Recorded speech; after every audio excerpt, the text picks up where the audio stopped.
Assalamualaikum, kita di bab 41-50. Selamat bersantai. Bab 41, kesempatan yang hilang. Mo Uji dan Yuan Zhenyi kembali ke tenda mereka untuk beristirahat tanpa perlu khawatir soal apapun. Bahkan jika Tuo Baki tahu bahwa mereka adalah tersangkanya, ia tidak akan bisa menuduh mereka tanpa bukti apapun. Saat Mo Uji bangun dari tidurnya, hari sudah menjelang sore. Saat Mo Uji ingin bertanya pada Ding Boer tentang apakah Tuo Baki berbuat sesuatu yang mencurigakan, ia melihat Ding Boer berjalan dari arah penginapan Yue Hai. Uji, Nona muda ingin membicarakan suatu hal denganmu, seru Ding Boer dari kejauhan. Benar-benar waktu yang tepat, Han Ning ingin berbicara padanya, dan dia juga ingin mendapatkan info lebih banyak tentang Tuo Baki yang menginap di penginapan Yue Han. Tunggu dulu, Ding Boer berkata dengan suara pelan saat ia menghampiri Mo Uji. Uji, tolong berhati-hatilah. Aku tidak yakin bahwa ini akan menjadi berita baik untukmu. Peng Maohua menyampaikan kabar ini padaku dengan terbata-bata. Mo Uji menepuk-nepuk pundak Ding Boer, apa yang bisa terjadi padaku di sini? Jangan khawatir, aku hanya ingin menanyakan sesuatu pada Nona muda. Orang pertama yang dilihat Mo Uji saat ia memasuki penginapan Yue Hai adalah Tuo Baki. Tuo Baki sedang sibuk menginterogasi penjaga pintu penginapan untuk mencari tahu apakah ada seseorang yang mencurigakan masuk ke penginapan itu kemarin. Karena penjaga pintu itu telah diberi koin emas dari Mo Uji kemarin, dan dia juga tidak tahu apa yang akan dilakukan Tuo Baki, maka ia tidak memberitahu apapun padanya. Gerutu Tuo Baki saat ia membalikkan badannya. Ia hendak kembali ke kamarnya saat melihat Mo Uji memasuki penginapan itu. Setelah melangkah beberapa saat, ia berbalik, matanya memperhatikan Mo Uji dengan seksama. Ia mencoba untuk melihat apakah ada kesamaan antara Mo Uji dan orang yang menyerangnya kemarin. Mo Uji melihat Tuo Baki sekilas. Saat ia hendak bilang pada penjaga pintu itu bahwa ia akan menemui Han Ning, Peng Maohua berteriak, "Uji, Nona muda menyuruhku untuk memberitahukan padamu kalau..." Perasaan Mo Uji tidak enak soal ini, lalu Peng Maohua melanjutkan, "Uji, Nona muda tidak bisa membawamu ke Changluo." Bahkan Peng Maohua juga merasa sulit untuk mengabarkan ini pada Mo Uji, karena ia masih merasa berterima kasih pada Mo Uji. Jika bukan karena Mo Uji dulu, ia harus menghabiskan waktu lebih banyak di hutan Thunder Fog untuk mencari rumput To Live Fire. Selain itu, Mo Uji juga sangat mudah diajak bekerja sama, karena ia tidak menyebabkan terlalu banyak masalah yang tidak perlu. Nyatanya, terkadang Mo Uji juga memberikan pertolongan yang berguna. Kenapa? Suara Mo Uji terdengar sangat dingin. Ia jelas-jelas tahu bahwa ia memiliki peluang untuk pergi ke Changluo bukan karena kebaikan Han Ning. Ia mendapatkan satu jatah tempat untuk pergi ke sana karena telah menukarkannya dengan rumput To Live Fire. Sama halnya seperti seorang lelaki di pasar sementara yang menukarkan buah clear sight agar ia berkesempatan untuk menjadi seorang murid pelayan. Itu karena, Peng Maohua ragu-ragu, akhirnya ia memutuskan untuk memberitahu Mo Uji, itu karena Nona muda telah dipercaya oleh seseorang untuk membawa seseorang yang sangat penting ke sana, jadi. Mo Uji menenangkan dirinya, dan memikirkan persoalan ini baik-baik. Meskipun Han Ning memutuskan untuk tidak membawanya ke Changluo, kini ia harus mencari cara untuk bisa ke sana sendiri. Jika Mo Uji kembali ke kota Raozhou, itu sama saja dengan menjemput kematian. Saudara Peng, aku ingin menemui Nona muda. Aku ingin mendengarkan kabar ini dari dia sendiri. Mo Uji memastikan kata demi kata itu terdengar sangat jelas. Jika kekasihnya dulu bisa menusuknya dari belakang, Han Ning, yang bahkan tidak dianggap sebagai temannya, juga bisa mengingkari janji dan rasa terima kasihnya atas rumput To Live Fire itu. Tidak ada alasan khusus. Satu-satunya alasan adalah karena seseorang dari klan Chao tiba-tiba ingin pergi ke Changluo. Tak ada pilihan lain, selain mengambil jatah tempatmu. Tentu saja, jika kau benar-benar ingin pergi, kau bisa merangkak di bawah kakiku sekarang. Mungkin saja aku bisa mempertimbangkan untuk meminta jatah satu tempat lagi, kata Cao Hao sarkastik sambil melebarkan kedua kakinya. Sudah jelas, ini pasti gara-gara anak sialan ini. Mo Uji mengepalkan kedua tangannya erat, dan berusaha keras untuk berkata dengan tenang, kemanapun kau pergi, kau menyebarkan bau menyengat yang tak tertahankan. Itulah mengapa aku tahu kau belum bertemu dengan seekor kumbang kotoran. 1. Pulanglah dan tanyakan ke orang tuamu kenapa kau bau seperti ini. Akan kubunuh kau. Cao Hao adalah seorang pemuda yang berkelas, dan ia tidak peduli jika ia dihina oleh seseorang yang memiliki status sosial sama dengannya. Namun, bagaimana mungkin ia tidak peduli jika seorang pelayan seperti Mo Uji bertindak kasar seperti ini kepadanya? Seorang penjaga di sebelah Cao Hao buru-buru menahan Cao Hao yang sangat marah. Tuanku, jangan lakukan itu sekarang. Akan ada lebih banyak kesempatan untuk melakukannya di atas kapal. Mo Uji tidak peduli dengan kemarahan Cao Hao setelah ia mengejek pangeran sombong itu. Mo Uji melihat ke arah Han Ning yang berdiri di belakang Cao Hao. Nona muda, aku ingin tahu apa benar ini adalah kemauanmu. Meskipun Mo Uji sudah tahu bahwa ini adalah kemauan Han Ning, ia hanya ingin Han Ning mengatakannya langsung. Karena Mo Uji mendapatkan jatah tempat ini karena usahanya sendiri, bukan karena ia meminta-minta pada Han Ning.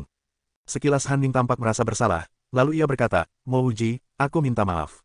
Sebelumnya aku tidak memikirkan situasi yang dapat terjadi ke depannya, bagaimana kalau kamu bertindak lebih hormat pada Lord Cao Hao saja? Mo Uji menjawab dengan dingin, apa artinya pangeran negara Wusue yang lemah ini di hadapanku? Dia bahkan tidak mendekati level seseorang yang bisa aku hormati. Nona, ayahmu memberikan jepit rambut giok ini padaku. Saat Nona berada dalam masalah, gunakan jepit ini untuk menemui Yue Qianyin di Changluo. Aku hanya ingin mengingatkanmu, bahwa aku mendapatkan kesempatan pergi bersamamu ke Changluo karena usahaku sendiri, bukan karena kebaikanmu. Aku tidak akan meminta kembali rumput Tulivet Fire yang kuberikan padamu, jadi kita tidak akan berurusan lagi setelah ini. Mouji mengeluarkan jepit rambut giok yang ia simpan rapi di dalam sebuah kantung kecil, dan menyerahkannya pada Han Ning. Lalu Mouji tertawa, ini pilihanmu sendiri yang memutuskan untuk tidak membawaku. Selamat tinggal. Setelah berkata demikian, Mouji berbalik dan keluar dari penginapan itu, ia sedang memikirkan sesuatu. Ia ingat bahwa Hei Wei Feng, orang yang membunuh keluarga Jing Lengbei, juga berasal dari negara Wusue. Jika Cao Hao adalah pangeran negara Wusue, mungkin saja dia memiliki hubungan dengan Hei Wei Feng. Setelah Mouji berjanji untuk membalas kebaikan keluarga Jing yang telah menjaga Mo Xiantong, Mouji merasa harus mengurus persoalan ini dengan serius. Han Ning menggenggam erat jepit rambut giok itu saat dia menatap Mouji berjalan keluar. Dia tidak tahu mengapa ayahnya memberikan jepit rambut giok ini pada Mouji. Ini pertama kalinya aku melihat seorang pelayan yang begitu sombong. Jika ia pelayanku, aku akan mengulitinya hidup-hidup sedari dulu, kata Cao Hao saat Mouji perlahan menghilang dari penglihatannya. Tuo Baki, yang ingin menanyakan beberapa hal kepada Mouji, menyaksikan bagaimana beraninya Mouji untuk tidak menghormati Cao Hao. Maka dari itu, Tuo Baki tidak berani mengikutinya keluar penginapan. Dengan menghilangnya Jia Jing, ia sendirian sekarang, sehingga ia tidak bisa terancam kehilangan harga dirinya pada Mouji di luar penginapan. Uji, apa yang terjadi? Kau terlihat sangat tidak senang, tanya Yuan Zengyi ketika melihat Mouji kembali ke tenda. Sepertinya Ding Boer sudah menebak apa yang terjadi, sehingga ia memanggil Yuan Zengyi untuk datang ke tenda itu. Aku kehilangan kesempatan untuk pergi ke Changluo, karena aku menyinggung Cao Hao, pangeran negara Wusue. Bocah itu pasti telah melakukan sesuatu untuk mengancam Han Ning sehingga ia tidak jadi mengajakku, jawab Mouji dengan nada kecewa. Yuan Zengyi tertawa terbahak-bahak, aku masih bertanya-tanya apakah hal ini begitu serius. Ini bukan apa-apa, sekarang BB-11 telah pergi, sehingga kau bisa ikut denganku ke Changluo. BB-11 dan aku menjadi pengikut seorang cucu Wei Yuanhou dari negara Changyan. Tugas kami adalah melindunginya sampai ia berada di Changluo. Begitu ia masuk ke dalam sebuah sekte, kita bebas untuk pergi. Aku bisa mengajakmu ke sana, jadi ini sama sekali bukan masalah. Mendengar ajakan Yuan Zengyi, Mouji menjadi sangat senang. Ini ibarat seberkas cahaya di ujung terowongan. Tujuan utamanya di sini bukan untuk menyenangkan Han Ning, tetapi untuk pergi ke Changluo. Setelah menyelesaikan masalah ini, Mouji, Yuan Zengyi dan Ding Boer pergi untuk minum-minum dan bersenang-senang bersama. Membayar hutang nyawa, mungkin karena merasa bersalah, Han Ning tidak mencari Mouji lagi, bahkan tidak menjelaskan mengapa ia memutuskan demikian. Tuo Baki juga tidak mencarinya. Meskipun ia curiga bahwa Mouji adalah orang yang memukulnya hingga pingsan, tapi ia tidak mau membuat masalah apapun dalam perjalanan ke Changluo. Sebaliknya, Mouji, Yuan Zengyi, dan Ding Boer tetap bertemu setiap hari untuk minum bersama dan menjelajahi pasar sementara. Setelah mendengar cerita-cerita Yuan Zengyi yang tidak biasa, dan pengalamannya bersama para kultivator, Mouji merasa lebih tenang. Di suatu pagi, saat Mouji mengangkat pintu tendanya untuk pergi mandi, ia mendengar suara gemuruh yang keras. Ia mendongakkan kepala dan melihat sebuah kapal raksasa yang merapat ke tepi laut, dan ia hampir berteriak saking kagetnya. Bagian dek kapal satu itu saja setara dengan luas beberapa lapangan sepak bola yang dijadikan satu. Jika itu dijumlahkan dengan luas semua kamar dan kompartemen dua di bagian tengah kapal, maka total luas kapal itu seharusnya sekitar 100.000 meter persegi. Mouji menghirup udara yang terasa dingin. Kapal itu lebih besar dari sebuah kapal induk. Sebuah kapal induk 3 dirancang secara khusus untuk memiliki dek yang sangat besar. Selain itu, kapal ini juga dirancang dengan dek besar. Dek yang sangat besar itu mengelilingi sebuah area tempat tinggal yang lebih besar lagi. Area tempat tinggal itu berada di tengah-tengah kapal, dan memiliki sejumlah kamar yang berlapis-lapis, seperti bangunan apartemen modern. Apa yang digunakan sebagai bahan bakar kapal sebesar ini? Bahkan kapal induk di bumi tidak sebesar ini, dan kapal induk itu sudah membutuhkan tenaga nuklir untuk menyalakannya. Seharusnya tidak ada tenaga nuklir di sini, bukan? Uji, kamu pasti takut. Ya, aku juga sangat terkejut ketika pertama kali melihatnya, seru Ding Boer. Saat ini Mouji bisa melihat bahwa ia bukanlah satu-satunya orang yang kaget sekaligus kagum. Pantai di tepian laut itu kini dipenuhi orang-orang yang ikut memandangi kapal itu.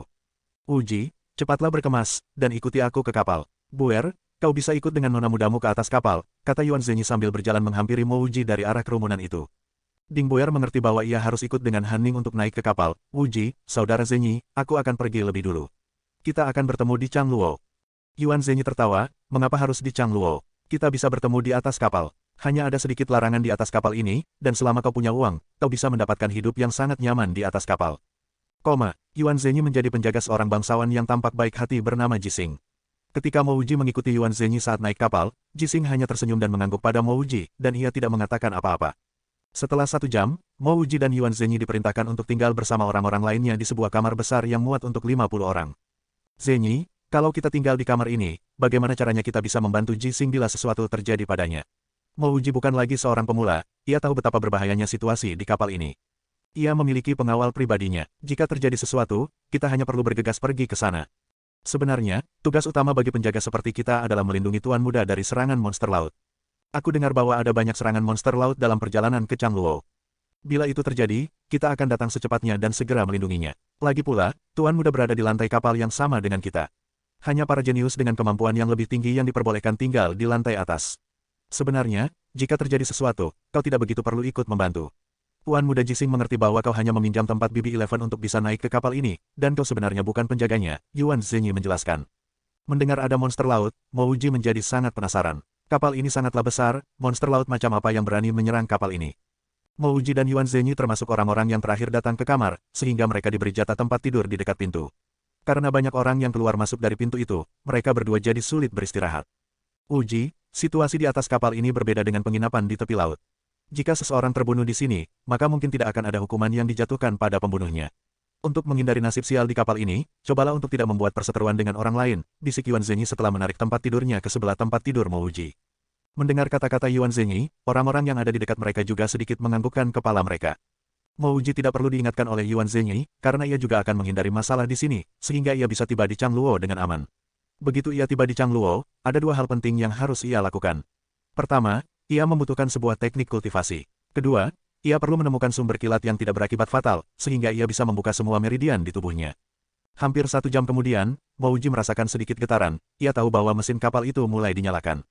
Zhenyi, apa bahan bakar kapal ini? Mo Wuji tidak bisa menahan rasa penasarannya, kemudian bertanya pada Yuan Zhenyi. Yuan Zhenyi menggelengkan kepalanya, aku juga tidak begitu tahu. Ini pertama kalinya aku naik ke kapal ini.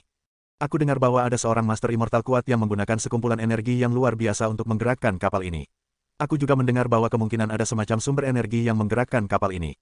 Sumber energi itu sangat berguna untuk kultivasi, dan bahkan dapat dijual. Tiba-tiba terdengar suara perempuan yang manis dan menarik perhatian. Mo Wuji menoleh, ia melihat ada seorang wanita yang berbaring di atas tempat tidur yang ada di sampingnya. Usianya sekitar 30 tahun. Rambutnya digulung ketat membentuk sebuah cepol rambut, kulitnya putih pucat, fitur wajahnya tidak terlalu mengagumkan, tapi ia memiliki kecantikan tersendiri. Karena memiliki suara yang begitu manis, dia bisa dianggap sebagai wanita yang sangat menarik.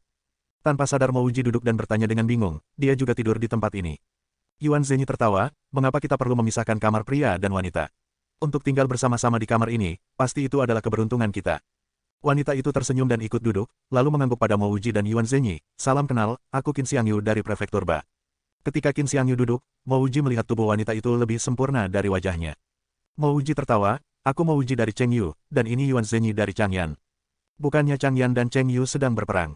Kalian berdua, ada satu orang lagi yang ikut dengan pembicaraan mereka. Dia adalah seorang anak muda yang memiliki rambut keemasan yang cerah. Yuan Zhenyi berkata sambil sedikit menyeringai, perang antara Changyan dan Cheng Yu tidak ada hubungannya dengan pertemanan kami. Wuji, tiba-tiba terdengar suara langkah kaki yang cepat. Mo Wuji dapat mengenali suara itu dengan mudah, suara Ding Buer. Mo Wuji turun dari tempat tidurnya dengan tergesa-gesa, dan bertanya, Buer, apa yang terjadi? Mengapa ada darah di tubuhmu? Setelah menenangkan nafasnya yang tersengal-sengal, Ding Buer buru-buru menjawab, beberapa orang telah menyerang nona muda. Peng Maohua dan aku tidak cukup kuat untuk menghadapinya. Kelihatannya, orang-orang itu sepertinya ingin membunuh nona muda. Mo Wuji mengerutkan kedua alisnya, kapal ini baru saja berangkat, dan sesuatu seperti ini terjadi sudah. Ia tidak bertanya lebih jauh dan berkata, ayo, bawa aku ke sana. Tunggu, Yuan Zhenyi menghentikan Mo Wuji. Wuji, Han Ning yang menyuruhmu untuk tidak ikut, dia bahkan tidak mengizinkanmu naik kapal ini ke Changluo. Kau sudah tidak ada hubungan dengan dia lagi, mengapa kau harus kembali ikut campur dengan masalahnya? Lagi pula, bantuan yang telah kau berikan padanya sudah lebih dari cukup untuk membalasnya. Mo Wuji menjawab dengan tenang, ayahnya telah menyelamatkan hidupku, meskipun mungkin ia tidak bermaksud untuk melakukan itu. Mungkin apa yang kuberikan pada gadis itu sudah cukup untuk membalasnya. Tetapi dalam hatiku, hutang nyawa tidak dapat dilunasi dengan barang atau uang. Sekarang saat aku tahu ada sesuatu yang buruk terjadi padanya, aku tidak merasa nyaman meninggalkannya sendirian. Karena duke tua itu menyelamatkanku, aku akan membantu putrinya sekali lagi. Setelah kami tiba di Changluo, kami akan menempuh jalan sendiri-sendiri. Zhenyi, kau bisa menungguku di sini. Buer, ayo pergi. Setelah berkata demikian, Mo Wuji bersiap-siap untuk bergegas keluar dari kamar itu. Ia hidup dengan prinsip ini, rasa terima kasih dan dendam harus dibayar. Jasa dari Duke Han yang telah menyelamatkannya akan dilunasi dengan jasa dari Mo Wuji yang akan menyelamatkan putrinya. Sedangkan soal rumput Tulivat Fire itu, Han Ning bisa menganggapnya sebagai hadiah. Ada juga alasan lain mengapa Mo Wuji harus menyelamatkan Han Ning. Mungkin ia telah diusir oleh Han Ning, tapi Ding Buer masih menjadi penjaga gadis itu. Mungkin Mo Wuji tidak perlu menyelamatkan Han Ning, tapi ia harus menyelamatkan Ding Buer. Dan membantu Han Ning sama dengan membantu Ding Buer. Yuan Zhenyi tertawa lagi, bukankah kita adalah saudara? Jika kau pergi, maka aku juga akan pergi. Ayo. Kekuatan Mo Wuji. Han Ning adalah peserta konferensi Spring Immortals Gate, sehingga dia mendapatkan kamar yang sedikit lebih bagus dan muat untuk 2 orang. Namun kamarnya masih berada di lantai yang sama dengan kamar bersama milik Mo Wuji. Brak, ada suara keras yang berasal dari sebuah benturan ke pintu. Mo Wuji dapat melihat dengan jelas ada darah mengalir dari celah bawah pintu kamar Han Ning. Bi Hui, kau sudah tidak punya rasa malu. Kau adalah seorang pangeran negara bagian, tapi kau rela merendahkan derajatmu untuk merampokku. Kata Han Ning penuh kesedihan. Ayo, ini memang terlalu rendah untukku. Ferguson, apa kau mau bunuh diri untuk membuat nona muda ini jadi lebih tenang? Ada suara melengking yang terdengar dari balik pintu. Ketika Mo Wuji mendengar suara itu, ia merasa merinding di sekujur tubuhnya. Apakah orang itu seorang Kasim? Kemudian ada suara lain yang terdengar, haha, kalau begitu aku bunuh diri saja. Lihat, aku sudah menempelkan pisau ke leherku. Ayo, mati aku. Aku masuk lebih dulu, kata Ding Buer. Ia mendorong pintu itu kuat-kuat hingga terbuka. Selas terdengar suara sebilah pisau yang memotong daging, lalu tiba-tiba ada orang yang terjatuh ke lantai. Mo Wuji melihat seseorang yang tersungkur ke genangan darah. Pisau di tangannya telah menembus tenggorokannya. Seketika itu juga Mo Wuji paham apa yang terjadi. Orang itu sedang berada di balik pintu, dan berpura-pura ingin melakukan bunuh diri dengan cara menempelkan pisau di lehernya. Dia tidak tahu bahwa Ding Buer akan membuka pintu itu secara tiba-tiba, dan pintu itu menabrak tangannya yang menggenggam pisau. Akhirnya tindakan bunuh diri itu menjadi kenyataan. Selain orang yang sudah mati ini, Mo Wuji juga melihat Peng Maohua berbaring di lantai, satu tangannya telah terpotong. Han Ning dan Shaolan juga berlumuran darah, dan mereka terhadang di pojok kamar oleh 2 laki-laki lain. Seorang pemuda tampan dan berkumis panjang sangat terkejut saat menatap bawahannya yang sudah mati di dekat pintu. Siapa kalian? Beraninya kalian membunuh pengawalku? Teriak pemuda berkumis itu setelah akhirnya menyadari apa yang terjadi. Mo Wuji hampir saja menutupi telinganya. Ia tidak menyangka bahwa pria tampan ini, yang terlihat tampan dan gagah, akan memiliki suara yang melengking dan tajam. Dari apa yang ia dengar tadi, pria ini pasti adalah Bi Hui, seorang pangeran negara bagian. Saat itu, Mo Wuji tidak melihat teman sekelompok Han Ning, Cao Hao, Yang Junsong dan Zhao Su.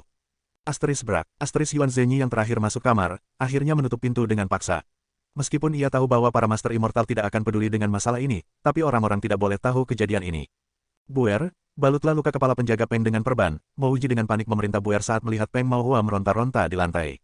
Sejak Mo Wuji membunuh seorang pria beberapa hari lalu, sikap Mo Wuji menjadi lebih dingin dan tenang ketika menghadapi kejadian yang berdarah-darah seperti ini. Melihat Ding Buer mengeluarkan obat penyembuh luka untuk Peng Maohua yang sedang kesakitan, Mo Wuji berjalan ke hadapan pria berkumis itu dan berkata, "Aku Mo Wuji dari kota Raozhou." Mo Wuji tidak perlu menjelaskan lebih lanjut agar pria berkumis itu tahu mengapa Mo Wuji membantu Han Ning. Dari penampilannya, Mo Wuji pastilah seorang penjaga milik Han Ning. "Aku pangeran ke-6 negara bagian Yin Han, Bi Hui. Kau yakin mau melawanku?" Mo Wuji tertawa, "Aku sudah membunuh salah satu pengawalmu. Jadi bagaimana menurutmu?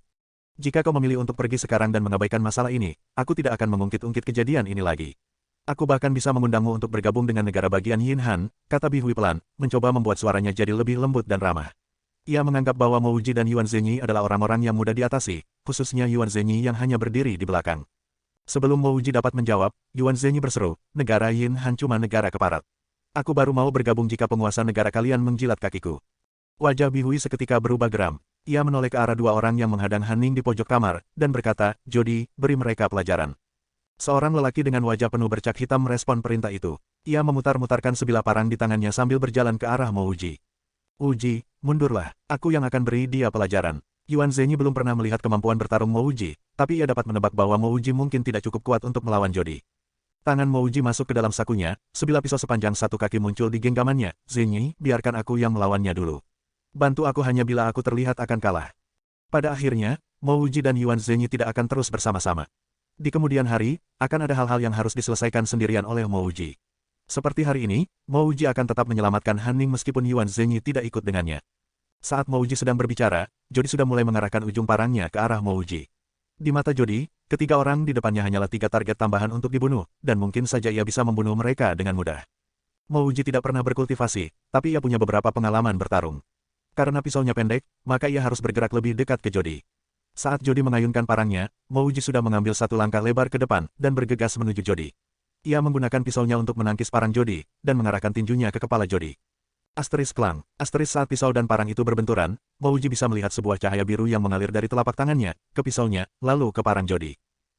Duk.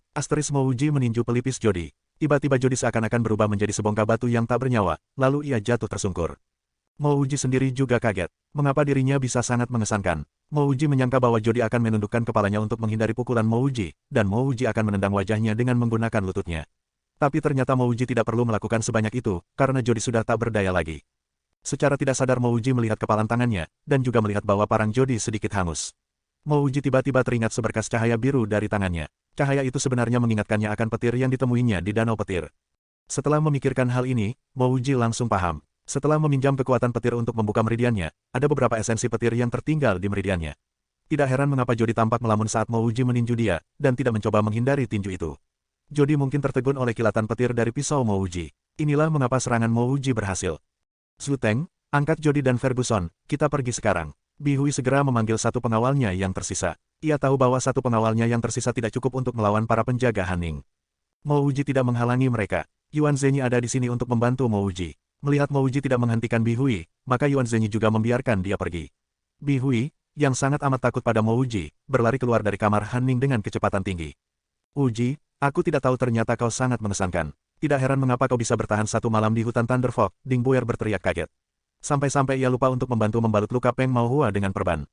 Wajah Yuan Zhenyi juga menunjukkan ekspresi senang. Ia tidak tahu bahwa Mo Wuji sangat kuat. Dia tahu bahwa Mo Wuji bisa melawan Jodi, tetapi ia tidak tahu pertarungan itu akan berakhir hanya dengan satu pukulan. Pemurni obat Mo, aku sungguh-sungguh berterima kasih. Aku minta maaf yang sebesar-besarnya atas apa yang aku lakukan padamu sebelumnya. Han Ning merasa malu. Saat ia berada dalam bahaya terbesar, teman-temannya yang memintanya untuk mengusir Mo Wuji malah tidak ada. Sebaliknya, Mo Wuji yang datang untuk membantunya. Mo Wuji menjawab pelan, Duke Han telah menyelamatkan nyawaku sebelumnya. Kau bisa menganggap tindakanku tadi sebagai balas budi terhadap kebaikan ayahmu. Saat kita tiba di Changluo, kita akan mengambil jalan yang terpisah. Bi Hui datang ke sini untuk mencuri rumput Tulivet Fire. Mengapa ia bisa tahu kalau kita punya rumput Tulivet Fire? Tanya Peng Maohua yang sudah tersadar dengan suara serak. Dikepung oleh monster laut, kini kau telah membayar hutang nyawamu pada gadis itu. Sekarang sudah tidak ada lagi yang perlu kau lakukan untuknya, kata Yuan Zhenyi sambil tertawa, setelah mereka keluar dari kamar Hanning. Mo Wuji juga tertawa, tapi ia tidak berkata sepatah kata pun. Ia melihat Cao Hao dan Yang Junsong berjalan dengan cepat ke arah mereka. Namun Mo Wuji dapat melihat bahwa ekspresi kekhawatiran di mata mereka hanyalah sandiwara. Cao Hao menatap Mo Wuji, kedua matanya tiba-tiba penuh akan rasa ingin membunuh. Namun sebaliknya, Yang Junsong tersenyum lebar saat ia menyalami Mo Wuji, pemurni obat Mo, lama tak jumpa. Mo Wuji tidak berminat untuk berinteraksi dengan dua orang yang bisa diibaratkan sebagai ular berbisa dan harimau tersenyum ini. Ia juga terlalu malas untuk merespon mereka. Akhirnya ia hanya menjawab Yuan Zhenyi, aku tidak berhutang apapun pada Han Ning, dia yang berhutang padaku. Aku berhutang nyawa pada ayahnya, dan ia mempercayakan putrinya padaku. Maka dari itu, aku akan mencoba yang terbaik untuk membantu putrinya di sepanjang perjalanan ke Changluo. Yuan Zhenyi tertawa lagi, Wuji, inilah satu hal yang aku apresiasi dari dirimu. Mungkin karena caramu bersikap seperti ini, sehingga kita bisa menjadi teman baik. Seorang lelaki berwajah mirip kera masuk ke kamar bersama milik Mo Wuji, dan berkata dengan nada berlebihan, kalian semua salah. Ternyata Bi Hui dari negara bagian Yin Han yang melakukan tindakan itu. Orang-orang yang tergopoh-gopoh melarikan diri itu bukanlah penghuni kamar ini yang tadi keluar. Orang-orang itu adalah Bi Hui dan para pengawalnya. Aku bahkan melihat mereka membopong dua orang yang tidak sadarkan diri. Mungkin Bi Hui dan para pengawalnya telah dikalahkan secara telak. Dua orang tadi sangat kuat. Tapi, bukankah Bi Hui adalah seorang pangeran negara? Anak muda berambut kemasan itu berkata dengan terkejut. Karena tingkat sebuah negara bagian lebih tinggi dari sebuah prefektur, pangeran negara bagian seharusnya memiliki kemampuan bertarung yang lebih baik. Tetapi, pangeran beserta pengawalnya itu berhasil dikalahkan hanya oleh dua orang. Mungkin setelah dua orang itu masuk, jumlah pengawal Bi Hui sudah lebih sedikit. Suara-suara di kamar bersama itu mendadak berhenti. Ini karena, saat ini juga, pintu kamar itu terbuka dan masuklah Mo Wuji beserta Yuan Zhenyi. Meskipun kedua orang itu terlihat rapi dan bersih, tapi para penghuni kamar bersama itu merasakan sesuatu yang berbeda dari mereka. Para penghuni itu berhenti berbicara dan mulai berbisik satu sama lain. Selama beberapa hari kemudian, kamar bersama itu benar-benar hening. Kecuali di saat-saat tertentu di mana para wanita membangun tenda kecil di atas tempat tidurnya untuk berganti pakaian. Selain itu, semua orang hanya mengurus diri mereka masing-masing dan tidak ada konflik yang terjadi. Padahal sebelumnya, kamar bersama itu sangatlah gaduh. Namun sekarang kamar itu berubah menjadi sangat hening, dan ini membuat Mo Wuji merasa puas. Mo Wuji bertemu dengan beberapa orang yang ramah di kamar bersama itu. Selain Qin Xiangyu yang lembut, ia juga akrab dengan Yuan Zi, anak muda berambut kemasan yang banyak bicara itu. Selain itu ia juga berteman dengan seorang laki-laki bernama Tang Boxian, yang tampak seperti seorang pelajar, tapi ia tidak memakai kacamata. Setengah bulan telah berlalu dengan cepat. Selama ini, Ding Buer sering mengunjungi kamar bersama itu. Pelayan pribadi Han Ning, Sao Lan, juga pernah datang satu kali untuk mengucapkan rasa terima kasih pada Mo Wuji. Selain itu, tidak ada lagi panggilan minta tolong kepada Mo Wuji. Akhirnya ia bisa menghabiskan hari demi hari dengan tenang, kegiatannya hanya mencari segala pengetahuan tentang kultivasi, atau mencoba mempelajari esensi petir yang tertinggal di dalam meridiannya. Meskipun begitu, Mo Wuji sudah tidak pernah merasakan esensi petir itu lagi. Ia mencoba berlatih bertarung dengan Yuan Zhenyi, namun ia tetap tidak bisa menstimulasi esensi petir itu agar dapat keluar. Bahkan kini ia curiga bahwa cahaya biru yang muncul dari tangannya dulu adalah sesuatu yang mirip dengan Six Pulse Holy Sword 1 dan hanya bisa digunakan sekali dalam beberapa waktu. Karena di kamar bersama ini tidak ada yang mengerti soal kultivasi, dan serangan petirnya terkait dengan larutan channel openingnya, Mo Wuji hanya bisa memendam masalah ini dalam hati. Namun sekarang ada satu hal yang membuatnya jadi tidak puas. Karena semua orang di dalam kamar bersama itu kini menjadi akrab satu sama lain, lingkungan di situ sudah tidak lagi tenang. Beberapa orang mulai melakukan permainan judi, dan mereka sering membuat kegaduhan sendiri dalam waktu lama. Kenyataan ini membuat Mo Wuji merasa sangat tak berdaya. Ia paham bahwa kamar bersama yang lainnya bahkan lebih berisik dari kamar ini, namun ia masih tidak terbiasa berada dalam lingkungan yang berisik seperti ini. Hari ini, Mo Wuji masih belum mendapatkan hasil apapun setelah berlatih menggunakan esensi petirnya selama setengah hari. Tiba-tiba Yuan Zi tergesa-gesa memasuki kamar bersama itu, dan berteriak, "Kakak Yuan, Kakak Mo, aku baru saja mendengar sebuah kabar penting. Aku dengar bahwa akan ada lelang di lantai 2. Bahkan beberapa buku panduan berkultivasi juga akan dilelang." Mo Wuji, yang sedang berkonsentrasi untuk merasakan esensi petir di dalam tubuhnya, segera membuka matanya. Panduan berkultivasi, bukankah ini yang ia impikan? Kalian hanya seorang pelayan, namun sangat mendambakan barang-barang yang dijual di pelelangan. Seorang pria berjubah merah berjalan masuk dan berkata dengan jijik. Pria itu tiba-tiba berhenti berbicara, ia melihat sesuatu yang menarik perhatiannya. Ada selembar baju yang digantung di tempat tidur Qin Xiangyu, dan tempat tidurnya saat ini ditutupi oleh tenda kecil. Sepertinya ada seseorang yang sedang berganti pakaian di dalamnya. Dia tidak ragu-ragu, dan bergegas merobek tenda Qin Xiangyu. "Apa yang kau inginkan?" Qin Xiangyu mengamuk. Untungnya, wanita itu sudah selesai mengganti pakaiannya. Sungguh seorang wanita yang cantik. Lekuk tubuh ini, aku menyukainya. Kau tak perlu tinggal di kamar ini lagi, sini ikut denganku. Pria berjubah merah itu tertawa nakal, dan menjulurkan tangannya untuk meraih Qin Xiangyu. Qin Xiangyu menjentikkan tangan kirinya, tiba-tiba ada sebuah hembusan angin yang kuat, diikuti oleh warna ungu yang samar-samar. Pria berjubah merah itu berteriak kaget, dan cepat-cepat melarikan diri. Ia melarikan diri ke arah Mo Wuji, dan Mo Wuji tidak ragu untuk menendangnya dengan keras. Pria berjubah merah itu tengah bersiap-siap untuk menyerang Qin Xiangyu lagi, tapi ia tidak menyangka Mo Wuji akan menendangnya. Kemampuan pria berjubah merah itu tidak buruk. Terlepas dari momentum dan inersia, yang ia terima, ia memutar tubuhnya untuk mendarat di lantai antara tempat tidur Qin Xiangyu dan Mo Wuji. Lalu ia dengan santai menunjuk ke arah Mo Wuji dan bertanya, "Siapa kau?" Tangan Mo Wuji bergerak cepat untuk mengambil pisaunya yang diikat di kakinya. Yuan Zhenyi juga bangkit dari tempat tidurnya dan berdiri di samping Mo Wuji. Qin Xiangyu juga berdiri, tangannya menggenggam sebuah tombak berwarna ungu. Pria berjubah itu bahkan berpikir bahwa ia sedang berada di tempat yang salah. Apakah ini benar-benar kamar bersama yang dihuni pelayan? Mereka semua adalah pelayan, bukan? Lalu mengapa mereka semua bertindak sangat agresif? Dirinya hanya pernah mendatangi sebuah kamar bersama yang lain, dan semua pelayan di situ tidak berani untuk bertindak seperti ini kepadanya. Saat pria berjubah merah itu akan memanggil para pengawalnya, kapal itu tiba-tiba mulai bergoncang sangat hebat. Semua orang di kamar itu menengok ke jendela dengan terkejut, dan melupakan perkelahian yang baru saja terjadi. Kapal raksasa ini telah berlayar dengan mulus selama setengah bulan, dan tidak pernah mengalami goncangan sehebat ini. Saat orang-orang sedang bertanya-tanya tentang apa yang sedang terjadi, sebuah suara keras terdengar di telinga semua orang, kapal kita sedang diserang. Para anggota unit, Spring Sea, cepat bawa senjata kalian dan segera melapor ke D utama secepatnya. Tidak boleh ada keterlambatan, siapapun yang datang terakhir akan dibuang ke laut. Mendengar ini, pria berjubah merah itu tidak lagi peduli terhadap Mo Wuji, ia berbalik dan bergegas keluar dari kamar bersama itu. Goncangan kapal itu semakin lama semakin kuat dan mengerikan. Yuan Zhenyi dengan cemas berkata, "Wuji, mungkin kita sedang diserang oleh monster laut. Ayo pergi." Saat itu juga, semua penghuni kamar bersama itu mengambil senjata mereka masing-masing dan bergegas menuju D utama. Ketika Mo Wuji dan Yuan Zhenyi tiba D utama, mereka melongo, Mo Wuji belum pernah melihat serangan monster laut sebanyak ini. Unit, Spring Sea, yang sangat banyak itu dikelilingi oleh monster-monster laut dari segala arah. Monster laut itu memiliki 6 kaki, duri-duri pendek dan tajam yang tumbuh di sepanjang punggung mereka. Saat matahari menyinari sisik tebal monster-monster itu, warna biru laut terpantul di tubuh mereka, membuat mereka terlihat besar dan menyeramkan. Apa yang membuat Mo Wuji lebih terkejut, adalah saat monster-monster laut ini mulai mengeluarkan kilatan petir, mirip dengan belut listrik di bumi. Beberapa orang gagal menghindari serangan kilat itu, dan badan mereka mulai kejang-kejang hebat dan tersungkur ke lantai. Jika mereka tersambar kilat untuk kedua kalinya, mereka pasti akan mati. Dan ternyata, para monster laut berkaki 6 itu bukanlah satu-satunya musuh mereka. Ada makhluk-makhluk lain yang mirip katak dan menyerang para anggota Spring Sea.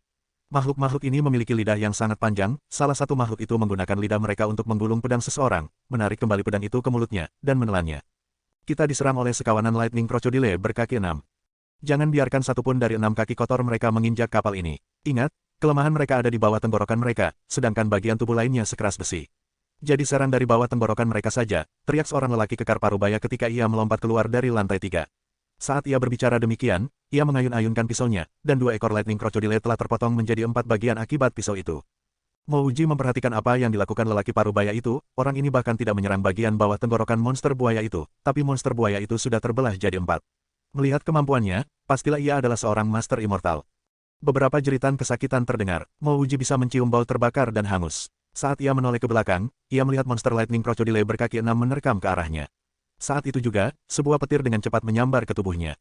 Nekat, Mouji tidak takut sama sekali akan kilatan petir itu. Ia bahkan tidak menghindarinya dan langsung menusukkan pisaunya ke dahi monster buaya itu.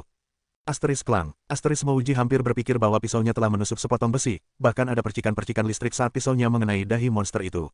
Untung saja, pisau yang ia dapatkan dari Hufei itu tidaklah buruk, pisau itu tidak bengkok setelah terkena tekanan yang begitu hebat. Asteris duar, asteris petir itu menyambar tanpa ampun ke dada Mouji. Mouji dapat merasakan rasa sakit dan panas membakar yang menyebar ke sekujur tubuhnya. Setelah melalui kejadian yang hampir menewaskannya di danau petir, Mouji sudah dapat menahan rasa sakit itu. Ia segera mengontrol petir itu untuk masuk ke meridian keduanya dan menghancurkan sumbatan yang ada di sana. Mungkin saja karena ia sedang beruntung, sehingga petir itu langsung membakar sumbatan di dalam meridian keduanya. Rasa sakit itu menyebar ke meridian kedua Mouji. Tanpa bersuara sedikit pun, Mouji bisa sedikit merasakan bagian-bagian dari sumbatan itu telah terbakar. Saat sumbatan di meridian itu sedang dibakar, Mouji dengan cepat mundur dan naik ke lantai yang lebih tinggi. Tempat ini bukanlah seperti danau petir, tempat ini dipenuhi oleh monster laut. Jika ia terbaring saja di lantai, pilihannya hanya 2, ia akan terbunuh oleh monster-monster laut itu, atau diinjak-injak monster laut itu sampai mati. Apa yang membuatnya terkejut adalah kilatan petir dari monster laut itu ternyata lebih lemah dari petir yang ada di danau petir. Bertarung dengan monster-monster buaya ini memang sangat berbahaya, tapi ini sekaligus merupakan kesempatan bagi Mouji. Jika ia berhati-hati, ia akan bisa membuka meridian keduanya. Sebaliknya, monster buaya itu tampak sedikit kaget. Serangan petirnya yang mematikan ternyata gagal membunuh Mouji. Setelah beberapa saat terdiam, monster buaya itu tiba-tiba menyerang Mouji lagi, sambil memendam rasa dendam yang jauh lebih besar. Monster itu tampak tersinggung dan marah melihat Mouji sama sekali tidak terpengaruh oleh serangan petirnya. Sebuah petir melesat ke tubuh Mouji lagi. Kali ini, Mouji sudah lebih pintar. Ia tahu ia bukanlah seperti Master Immortal itu, ia takkan bisa begitu saja membelah monster buaya itu menjadi 4 bagian dengan mudah, bahkan 2 bagian pun mungkin ia tak sanggup. Sudah sangat sulit bagi Mouji hanya untuk meninggalkan goresan di sisik-sisiknya yang keras. Mouji tidak menghiraukan petir yang menyerangnya. Sebenarnya, ia juga tidak cukup cepat untuk menghindarinya. Saat petir itu datang bersamaan dengan buaya itu, dengan cepat Mouji menikam tenggorokan buaya itu dengan pisaunya. Ternyata benar apa kata sang Master Immortal. Pisau Mouji dapat menusuk tenggorokan buaya itu. Meskipun pisaunya sedikit susah untuk menembus kulit di bagian tenggorokan monster itu, namun kulit tersebut jauh lebih lunak daripada sisik-sisik monster itu yang sekeras besi. Darah merah memancar ke lengan Mouji, menyebabkan setengah badan Mouji berlumuran darah. Monster Lightning Crocodile itu menjerit, dan melepaskan ratusan kilat dan petir yang menyerang Mouji secara bersamaan. Alhasil tubuh Mouji dipenuhi luka, bahkan rambutnya menghitam karena hangus. Ini adalah rasa sakit yang berbeda dengan rasa sakit yang tadi. Mouji merasakan tubuhnya seolah-olah dicincang menjadi potongan-potongan kecil. Tubuhnya gemetaran hebat. Sebaliknya, monster buaya itu malah tampak tidak terpengaruh oleh muncratan darah yang terus keluar dari tenggorokannya, dan terus melanjutkan serangannya dengan marah. Mouji telah benar-benar membuat Lightning Crocodile berkaki 6 itu murka. Ternyata rasa sakit luar biasa di tubuhnya ini memberikan hasil. Mouji dapat merasakan meridian keduanya terbuka lebih lebar. Mouji menggigit lidahnya, dan menggunakan seluruh tekad yang ia punya untuk memaksa dirinya bangkit dan berdiri. Di saat yang bersamaan, ia membuka sebotol larutan channel opening dan meminumnya. Orang-orang di sekeliling Mouji mulai berlari untuk menyelamatkan diri masing-masing. Mouji tidak berhasil membunuh monster buaya itu. Sebaliknya, ia hanya membuatnya menjadi lebih marah. Tidak ada orang yang mau berurusan dengan seekor Lightning Crocodile yang marah. Mouji bukan hanya tidak melarikan diri, ia juga berusaha menahan rasa sakit menyayat-nyayat di tubuhnya. Ia segera menyerang balik ke monster itu. Siapapun yang melihat Mouji saat ini akan memiliki pemikiran yang sama, lelaki itu sudah gila. Setelah badannya dipenuhi luka yang begitu parah, ia tidak melarikan diri, malah melawan Lightning Crocodile itu. Apa dia benar-benar tidak waras? Bahkan jika ia ingin bunuh diri pun, ia tidak seharusnya mencari cara bunuh diri yang terlalu menyakitkan seperti ini. Asteris duar, asteris 2 bola listrik yang dikeluarkan oleh monster itu mengenai dada Mouji. Di saat yang bersamaan, pisau Mouji juga berhasil menusuk tenggorokan monster itu lagi. Meridian keduanya terus-menerus dibuka oleh serangan petir itu. Luka robek di tenggorokan monster itu juga makin lebar. Monster buaya itu memiliki daya tahan yang menakjubkan. Meskipun ia ditikam 2 kali, monster buaya itu masih terus-menerus menyerang Mouji dengan geram. Karena telah mengalami kejadian di mana ia hampir mati, Mouji mampu mengontrol dirinya untuk tetap tenang. Ia meminum 1 botol larutan channel opening lagi, dan menusukkan pisaunya lagi. Setelah 3 kali tusukan pisaunya mengenai tenggorokan monster itu, sekujur tubuh Mouji kini diselimuti darah segar. Bahkan ia tidak tahu apakah darah itu berasal dari monster buaya atau dari tubuhnya sendiri. Tiap kali ia terkena serangan bola listrik dari monster itu, ia tetap gigih untuk bangkit dan berdiri lagi, lalu meminum larutan channel opening lagi, dan menusukkan pisaunya, lagi dan lagi. Seluruh kejadian itu akhirnya menjadi sebuah siklus. Mouji menusuk tenggorokan monster itu, dilanjutkan dengan serangan petir ke arah Mouji, lalu Mouji meminum sebotol larutan channel opening, dan kemudian ia menusuk monster itu lagi. Orang-orang di sekitarnya tampak sangat kaget. Monster Lightning Crocodile ini memiliki daya tahan yang luar biasa, tetapi daya tahan si pelayan kecil yang melawannya jauh lebih mengagumkan. Mouji dan Monster Lightning Crocodile yang terus bertarung itu tampaknya sedang bersaing soal daya tahan dan vitalitas. Yang tidak bisa lagi menahan rasa sakit mereka akan menjadi pecundang. Pelayan ini jelas-jelas tidak gila. Bagaimana bisa orang gila bertahan begitu lama? Jika bukan karena jumlah Lightning Crocodile yang terlampau banyak, orang-orang ini pasti akan lebih sibuk melihat pertempuran antara Mouji dan satu monster Lightning Crocodile itu. Pada akhirnya, monster buaya itu masih tetap terbuat dari daging dan darah.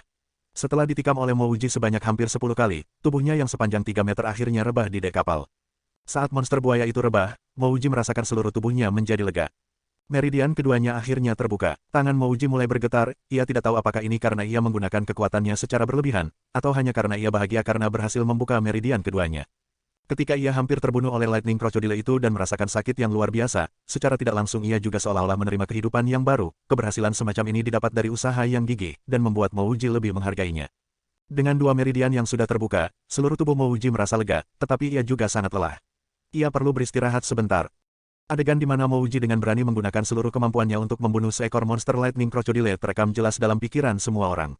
Orang-orang itu tampaknya telah terinspirasi oleh tindakan heroik Mouji, sehingga mereka mulai berani menghadapi monster-monster buaya itu. Jumlah orang yang tewas sudah tak terhitung, tetapi jumlah monster Lightning Crocodile yang terbunuh juga tak terhitung. Setelah membunuh monster buaya itu, sudah sewajarnya bagi Mouji untuk duduk dan beristirahat. Bahkan, akan tidak masuk akal jika ia tidak melakukannya. Tapi yang membuat semua orang itu sangat heran, setelah beristirahat selama 1/4 jam, Mouji meminum larutan channel opening lagi dan bergegas menuju monster Lightning Crocodile yang lain. Beberapa orang terperanjat menatap aksi Mouji. Apakah orang itu benar-benar gila? Atau apakah ia hanya nekat? Setelah melihat pertarungannya sebelum ini, tidak ada orang yang akan menyalahkannya jika ia memilih untuk mundur dan beristirahat dari pertarungan. Bahkan, tindakan heroiknya mungkin akan membuatnya mendapat perhatian dari seorang Master Immortal. Mouji tidak gila, sangat jelas baginya bahwa ini adalah kesempatan langka. Ia memiliki larutan channel openingnya, dan ada banyak sumber petir yang membantunya untuk membuka meridiannya. Bukankah ia akan menjadi seorang idiot jika ia tidak mengambil kesempatan ini? Pisau tajamnya menusuk ke tenggorokan satu monster buaya yang lain. Merasa gusar dan marah, monster buaya itu menerkam ke arah Mouji sambil mengeluarkan bola-bola listrik. Adegan di pertarungan sebelumnya kembali terulang. Mouji berkali-kali disambar petir dan bola-bola listrik. Lalu ia meminum larutannya lagi, dan bertarung lagi. Berulang-ulang kali, siklus pertarungan itu terus saja berlanjut, dan Mouji tidak pernah gentar untuk terus menyerang. Lelaki itu sungguh berani. Di kejauhan, seorang wanita muda melihat aksi pertarungan Mouji dan memberikan pujian di tengah rasa terkejutnya. Seorang laki-laki muda di samping wanita itu tertawa. Ia hanya ceroboh, rela mengorbankan nyawanya untuk melawan monster laut. Mau bagaimana lagi, kau tidak bisa menyalahkannya. Lelaki itu tidak pernah berkultivasi ataupun berlatih bela diri. Ia hanya bertahan dalam cara pertarungan yang barbar ini. Meminjam petir untuk membunuh. Asteris Brak. Asteris Lightning Crocodile berkaki 6 itu sekali lagi membuat Mouji terlempar melayang. Namun kali ini, Mouji tidak dapat bangun lagi. Setelah membuat Mouji melayang dengan sambaran petirnya, Lightning Crocodile itu juga terjatuh ke lantai kapal, dan tak bisa bangkit pula. Mouji menghela nafas dalam hati. Hanya dengan 1 atau 2 sambaran petir lagi, ia akan bisa membuka meridian ketiganya. Sayangnya, kini tubuhnya terlalu lemah, dan dia tak bisa bertahan lagi. Jika orang-orang di sekitarnya tahu bahwa Mouji merasakan tubuhnya sudah terlalu lemah, mereka mungkin akan menahannya untuk tidak bertarung lagi. Sebenarnya, sejak Mouji membuka meridian pertamanya saat terjebak di danau petir, tubuhnya jadi lebih tahan dengan rasa sakit. Ini menyebabkan kekuatan fisiknya naik hingga di atas kemampuan manusia rata-rata. Jika tidak begitu, ia tidak akan bertahan di sambar petir begitu lama. Minum pil spiritual ini, sebuah suara terdengar samar-samar di telinga Mouji. Mouji melihat ke sekelilingnya, tetapi ia tidak melihat siapapun di dekatnya yang mungkin sedang berbicara dengannya. Tiba-tiba di tangannya ada sebuah pil. Pil itu sedikit lebih besar dari sebutir kacang, dan ada aroma yang menyenangkan dari pil itu. Mouji tidak ragu-ragu untuk langsung memasukkan pil spiritual itu ke mulutnya. Jika ahli spiritual yang memberikan pil itu ingin membunuh Mouji, ia tidak perlu membuang pil ini. Ahli spiritual itu bisa saja mengakhiri hidup Mouji saat ini juga, selagi Mouji tidak berdaya. Selain itu, aroma pil ini terasa menyegarkan, sudah jelas pil ini bukan sesuatu yang membahayakan. Saat pil itu memasuki mulutnya, rasanya seperti ada beberapa mata air dingin muncul di dalam tubuh Mouji. Mouji jelas-jelas bisa merasakan bahwa luka-luka di tubuhnya mulai sembuh. Hanya dalam beberapa detik, Mouji bisa berdiri dengan mudah. Ia memperhatikan bahwa kulitnya, yang tadi hangus dan luka-luka, tiba-tiba menjadi sembuh kembali. Dibandingkan dengan jenis pil spiritual ini, pengalaman Mouji sebagai ahli biologi hanya bisa dianggap sampah. Jika bukan karena pengalaman bertahun-tahunnya, yang membuatnya bisa menciptakan larutan channel opening, pasti sekarang ia tidak berguna karena tidak memiliki kekuatan. Suara-suara kilatan petir dan jeritan kesakitan terdengar dari kejauhan. Mo Wuji menamparkan wajahnya sendiri untuk membuatnya tersadar. Ia masih berada dalam pertarungan yang sengit. Seorang Master Immortal yang telah memberikan pil itu padanya, tentunya tidak ingin melihat ia berdiam diri saja. Mo Wuji sendiri pun juga tidak mau hanya menonton di sisi samping kapal. Setelah meminum satu botol larutan channel opening lagi, Mo Wuji kembali bergerak ke garis depan. Blar. Saat Mo Wuji bergerak ke depan, sebuah petir menghantam dadanya. Namun, Mo Wuji sudah sangat pulih dari lukanya, dan petir semacam ini sudah tidak membuat Mo Wuji melayang lagi. Dengan sebuah tusukan dari pisaunya, ia menikam monster buaya itu tepat di tenggorokannya. Saat ia menarik kembali pisaunya, darah segar menyembur keluar dari tenggorokan buaya itu. Ratusan kilat dan petir kembali menyerang tubuh Mo Wuji, tapi ia tampak tidak peduli dan terus menusuk buaya itu dengan sebilah pisau di tangannya. Blar. Saat ratusan petir itu menyerang tubuh Mo Wuji, ada suara seperti sesuatu yang pecah. Mo Wuji mendengar suara itu dengan jelas. Itu adalah suara pembukaan meridiannya yang ketiga. Suara itu datang bersamaan dengan rasa kebahagiaan, perasaan Mo Wuji saat itu sungguh tak bisa dibayangkan. Mo Wuji bahkan merasa ia bisa terbang dan menyentuh langit. Ia tahu bahwa perasaan ini hanya angan-angan saja. Namun kenyamanan yang ia rasakan saat meridian ketiganya sedang terbuka benar-benar menyelimuti sekujur tubuhnya. Ia tidak ragu untuk menikam buaya itu satu kali lagi. Di saat yang bersamaan, ia merogoh ke sakunya. Ia mencari-cari sesuatu di dalamnya untuk beberapa saat, namun ia baru sadar bahwa ia kehabisan larutan channel opening. Dalam kepala Mo Wuji, hanya ada satu pikiran, ini artinya aku sudah tidak bisa membuka meridian lagi. Blar. Dua petir menyambar badan Mo Wuji. Mo Wuji segera mundur, tanpa larutan channel opening, ia tak lagi ingin disambar petir dari buaya itu. Ia bukan seseorang yang bodoh. Saat Mo Wuji mundur untuk menyelamatkan dirinya, seekor buaya yang marah dan berdarah-darah bergegas mengejarnya. Mo Wuji telah paham beberapa hal dari pengalamannya saat melawan Lightning Crocodile berkaki 6, mereka menyerang dengan perasaan penuh dendam. Jika Mo Wuji tidak membunuh Lightning Crocodile berkaki 6 itu sekarang, ia tidak akan bisa mundur sepenuhnya untuk menyelamatkan diri. Dengan tekad bulat, Mo Wuji tidak lagi mundur untuk menyelamatkan dirinya. Ia menusukkan pisaunya ke tenggorokan monster buaya itu lagi. Di saat yang bersamaan, Mo Wuji melihat sesosok berbaju merah berlari ke arahnya. Di belakang sosok itu, ada seekor Lightning Crocodile yang marah juga. Orang berbaju merah itu mungkin telah membuat monster buaya di belakangnya marah. Melihat Mo Wuji, sosok berbaju merah itu berteriak ketakutan, "Teman, tolong selamatkan aku. Aku akan memberikanmu kekayaan dan kemuliaan yang tak terbayangkan." Dengan kemampuan yang dimiliki Mo Wuji, menyelamatkan orang berbaju merah itu pasti semudah membalikkan telapak tangan. Ia hanya perlu memblokir petir yang keluar dari monster buaya itu, dan orang ini akan berpeluang untuk selamat. Jika itu adalah orang lain, Mo Wuji tidak akan ragu untuk menyelamatkannya. Namun, setelah memperhatikan siapa orang itu, Mo Wuji menjadi sangat marah. Dia adalah si pria berjubah merah yang merobek tenda Qin Xiangyu. Jika bukan karena serangan monster laut ini, mungkin sesuatu yang buruk sudah terjadi pada Qin Xiangyu. Cepat selamatkan dia. Saat Mo Wuji hendak membalikkan badannya, ada sebuah suara yang terdengar khawatir dan memanggil-manggil dirinya. Mo Wuji mencibir dalam hatinya. Ia bertindak seolah-olah ia tidak mendengar suara itu, dan ia segera menggeser tubuhnya ke samping. Saat itu juga, monster buaya yang mengejar Mo Wuji menerkam ke arahnya. Mo Wuji tidak pernah berhasil menghindari serangan buaya sebelumnya, tapi entah bagaimana kali ini ia berhasil melakukannya. Blar. Petir-petir dari kedua buaya itu mendarat ke tubuh pria berjubah merah. Pria berjubah merah itu sudah terluka sangat parah. Kini ia tak bisa lagi bertahan, dan akhirnya jatuh ke tanah. Buaya petir yang mengejarnya menerkam tubuhnya, lalu menghancurkan tenggorokannya. Mata pria berjubah merah itu tak lagi menunjukkan tanda-tanda kehidupan. "Kau cari mati." Sebuah siluet tiba-tiba melayang mendatangi Mo Wuji. Siluet itu mendarat di sampingnya, dan memukul ke arahnya. Saat pukulan itu mengenai badannya, Mo Wuji merasakan kekuatan yang kuat dan luar biasa. Kekuatan ini mengisi hati Mo Wuji dengan kengerian, kekuatan sosok yang memukulnya terlalu besar. "Sao Feng, apa kau mau mati? Jangan berpikir kau bisa melakukan apapun sesukamu hanya karena kau berasal dari Sekte Jadenet. Ini bukan tempat di mana kau bisa membunuh orang sebebasnya." Ada dengusan dingin yang terdengar. Seorang pria parubaya dengan ekspresi acuh tak acuh mendarat di belakang Mo Wuji. Saat kata-kata itu diucapkan, kekuatan luar biasa yang mengenai badan Mo Wuji juga menghilang tanpa jejak. Mo Wuji mengenal suara ini. Ini adalah suara orang yang tadi memberinya pil spiritual. Mo Wuji hendak mengungkapkan rasa terima kasihnya, namun ada cahaya terang lain yang melintas. Di bawah cahaya terang ini, seekor Lightning Crocodile yang dilawan oleh Mo Wuji sendirian sudah terpotong menjadi dua bagian. Sebenarnya, di bawah cahaya itu bukan hanya ada satu monster buaya, tetapi dua. "Sao Feng, kau keterlaluan." Performa junior ini sudah sangat heroik. Dia mempertaruhkan nyawanya untuk bertarung dengan Lightning Crocodile berkaki 6. Selain itu, bukankah dari tadi kau hanya menonton dari sisi kapal? Dan sekarang kau ingin membunuhnya begitu saja? Sebuah siluet lain mendarat di situ. Kali ini, siluet itu ternyata adalah seorang wanita cantik bergaun kuning. Rambutnya sehalus sutera dan kulitnya seputih salju. Jika bukan karena ekspresi dingin yang terpampang di matanya, kecantikannya pasti akan meningkat 3 poin. "Senior Qin, adik Junior Wan, kalian mendengar apa yang aku katakan sebelum ini? Aku memintanya untuk menyelamatkan Huo Zhenghe, tapi ia tidak melakukannya. Selanjutnya, Ia sengaja mengatur waktunya untuk menghindar agar kedua petir dari kedua buaya itu mendarat di Huo Zhenghu. Pria bernama Sao Feng berkata dengan wajah mengkerut. Poin kontribusi rumah dagang Luo Hai. Wanita berbaju kuning itu menyeringai, Sao Feng, orang ini belum pernah berkultivasi, dan kemampuan bela dirinya juga sangat lemah.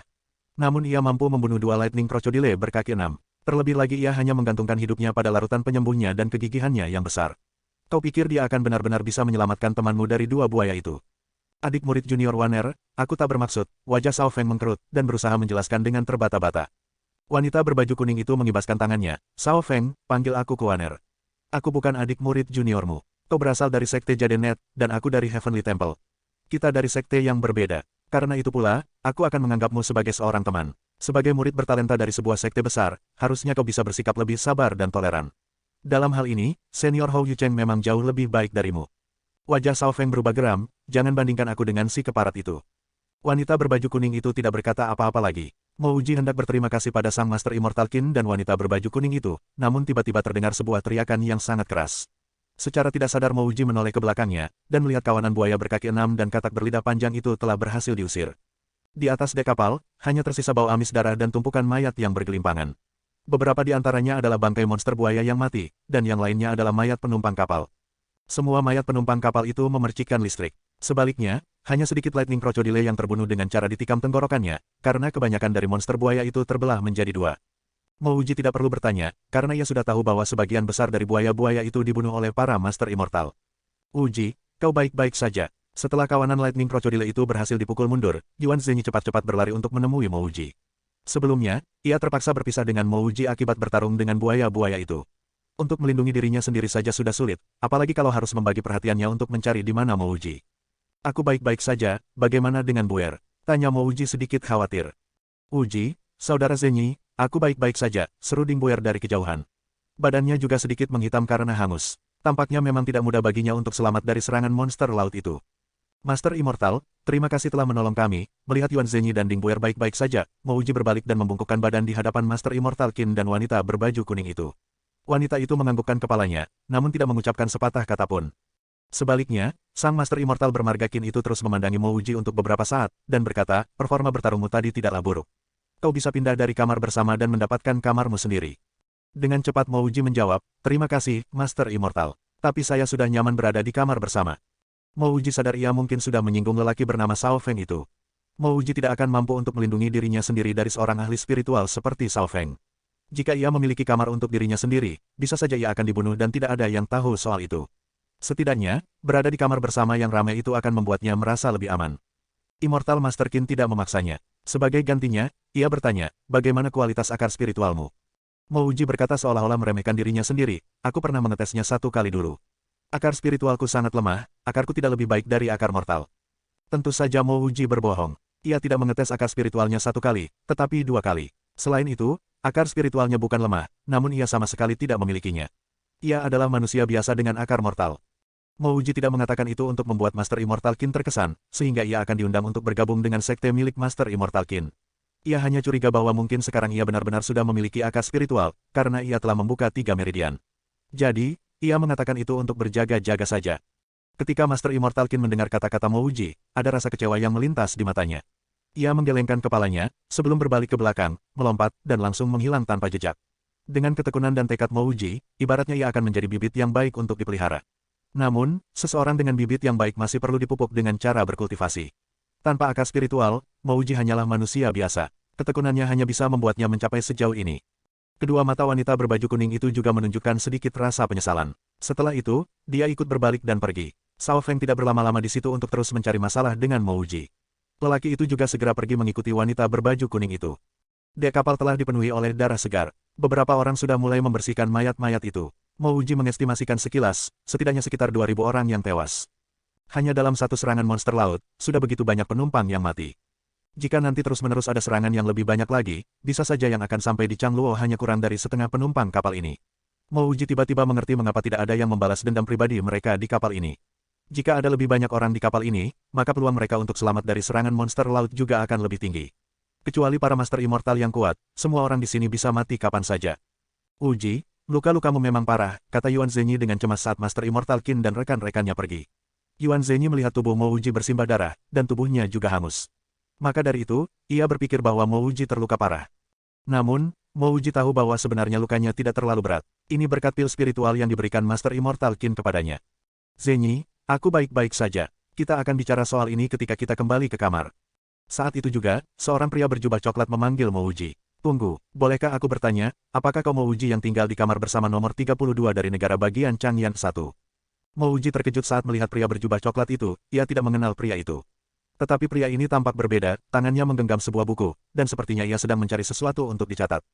Ya, saya Mo Wuji. Mo Wuji menganggukkan kepalanya dan menjawab dengan ragu-ragu. Pria berjubah coklat itu membuka bukunya, melihat sesuatu di halaman buku itu, lalu tersenyum dan berkata, baguslah. Aku adalah pegawai dari rumah dagang Luo Hai. Hari ini, kau telah membunuh 2 lightning crocodile berkaki 6. Pastinya akan sangat merepotkan bagimu untuk selalu membawa bangkai-bangkai buaya itu kemanapun kau pergi, bukan? Perusahaan kami sebenarnya berminat untuk membeli bangkai-bangkai itu. Apakah kau ingin pembayarannya menggunakan koin emas, atau menggunakan poin kontribusi rumah dagang Luo Hai? Apa, lightning crocodile ini adalah milik siapapun yang membunuhnya, dan bukan milik para Master Immortal di kapal ini? Oh benar saja, para Master Immortal mungkin tidak begitu peduli dengan makhluk rendahan seperti lightning crocodile berkaki 6. Wuji, kau ternyata membunuh 2 monster buaya itu. Yuan Zhenyi bertanya dengan kaget. Sejak Mo Wuji mengalahkan pengawal dari negara bagian Yin Han hanya dengan 1 kali pukulan, Yuan Zhenyi tahu bahwa Mo Wuji memiliki jurus-jurus tersendiri. Namun, bahkan saat ia sudah menganggap bahwa sebenarnya Mo Wuji bertalenta, Yuan Zhenyi tidak pernah mengira Mo Wuji akan mampu membunuh 2 lightning crocodile berkaki 6.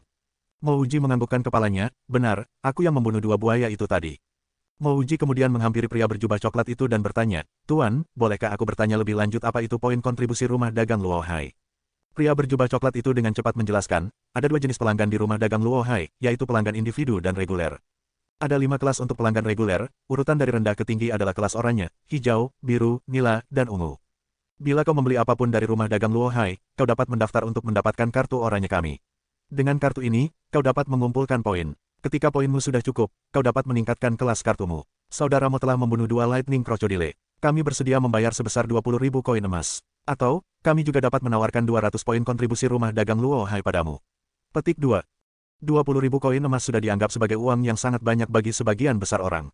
Namun, itu tidak berarti banyak bagi Mo Wuji. Ia melanjutkan pertanyaannya, untuk apa poin kontribusi itu?